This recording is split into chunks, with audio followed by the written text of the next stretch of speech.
السلام علیکم پیارے بچوں، کل جو سبق ہم نے شروع کیا ہاتھی کا وزن جماعت چھٹی اردو کا، پیارے بچوں آج ہم اس کو جاری رکھیں گے۔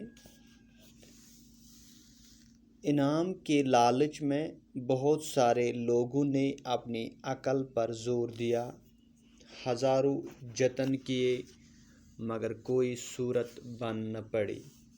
کچھ مہینے اسی طرح گزر گئے۔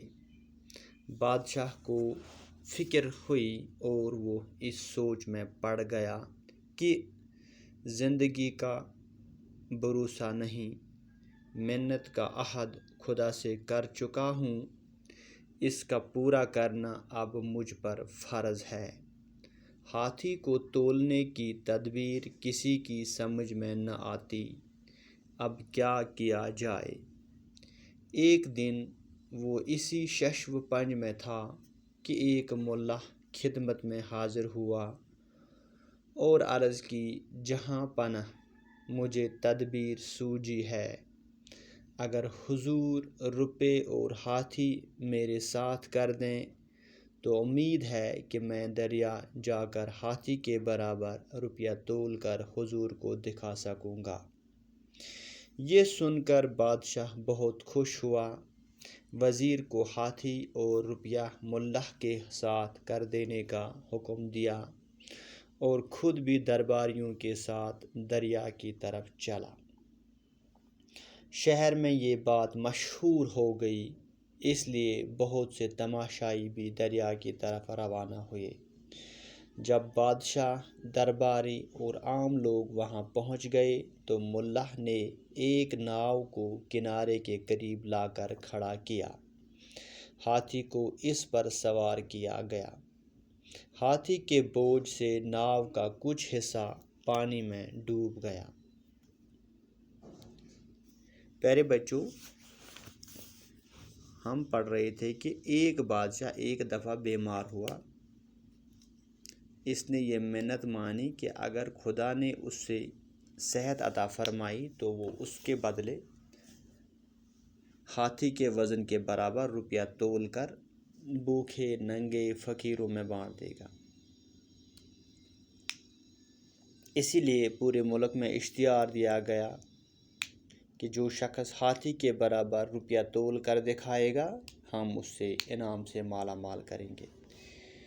اسی انعام کے لالچ میں پیارے بچوں بہت سارے لوگوں نے اپنی عقل پر زور دیا، ہزاروں جتن کیے، ہزاروں کوششیں کی مگر کوئی صورت بن نہ پڑی، یعنی کسی کو کچھ سمجھ نہ آیا کہ کس طرح ہم ہاتھی کو تولیں۔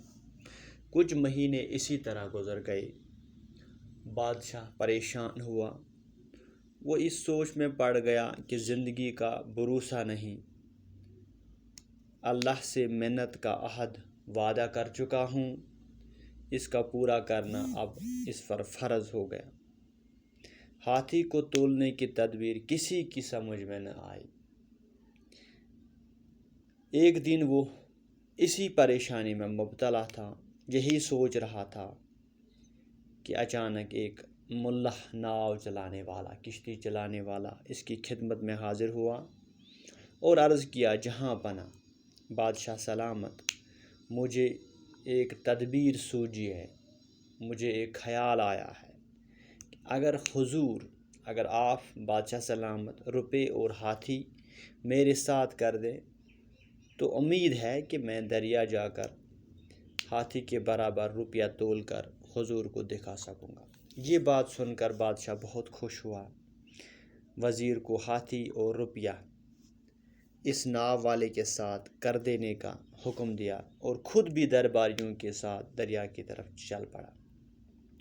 شہر میں یہ بات جنگل کے آگ کی طرح پھیل گئی، اس لیے بہت سے تماشائی بھی دریا کی طرف روانہ ہوئے۔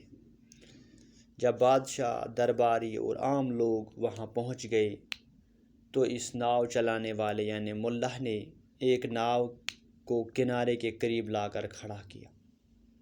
ہاتھی کو اس پر سوار کیا گیا۔ ہاتھی کے بوجھ سے ناؤ کا کچھ حصہ پانی میں ڈوب گیا۔ باقی کیا ہوا پیارے بچوں، اس کے آگے کیا ہوا وہ کل انشاءاللہ اگلے ٹاپک میں پڑھیں گے. باقی وسلام.